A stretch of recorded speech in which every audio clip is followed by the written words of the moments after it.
Do you know that feeling of change?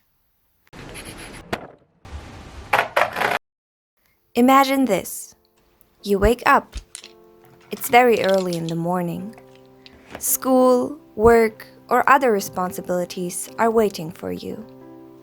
It is supposed to be a normal day. But you can't shake the feeling that something is off. Maybe in a good way. Maybe in a bad way. You only know one thing. Something life-changing is waiting for you. That's exactly how I felt on the 17th of March, 2021. But let's go back to the beginning.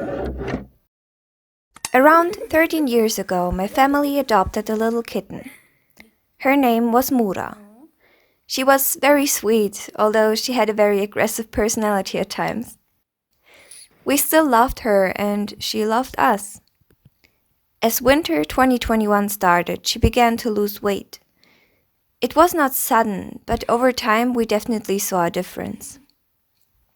We went to the doctors, but there was no life-threatening diagnosis. She was feeling worse and worse. We did not know what to do. Finally, the moment she looked the worst, we did the only thing we could think of.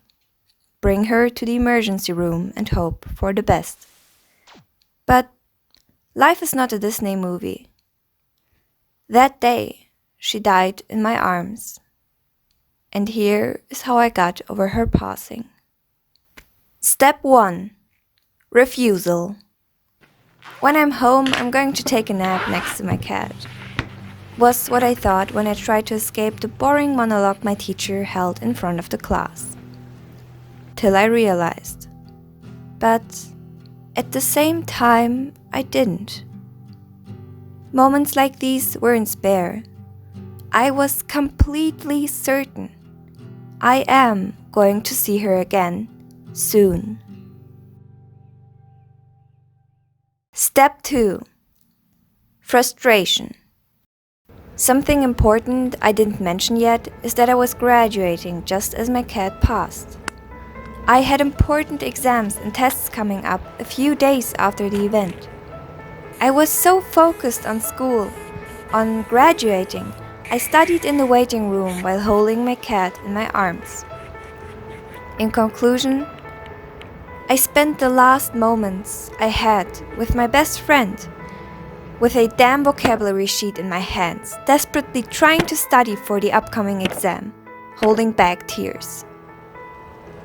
If there is one thing I regret, it is my stupidity in this very moment.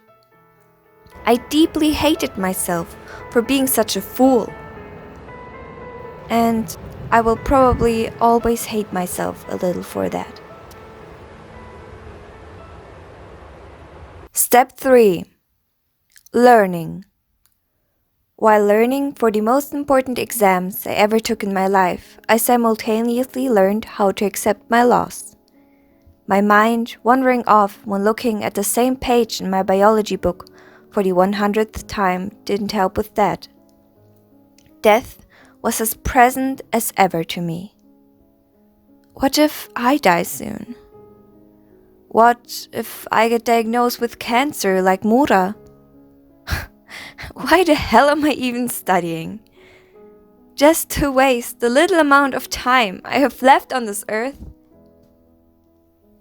Thoughts like these weren't uncommon. On a daily, even hourly basis, I reminded myself of the limited time every being is given the moment we enter this earth. In that sense, to me, nothing held meaning anymore. Step 4. Acceptance. Nothing held meaning, but that way, everything held meaning. If I die tomorrow, I might as well live my life to the fullest. Paint that painting, talk to that person, dance in the middle of the street like no one is watching, and not give a damn about that one bad grade I got in the last exam. When I'm dead, it doesn't matter anyways. I was taught an important life lesson. If it wasn't for her, I would not be the same person I am today. Maybe that was the change I felt the morning of the 17th of March, 2021. Thank you, Mura. I miss you.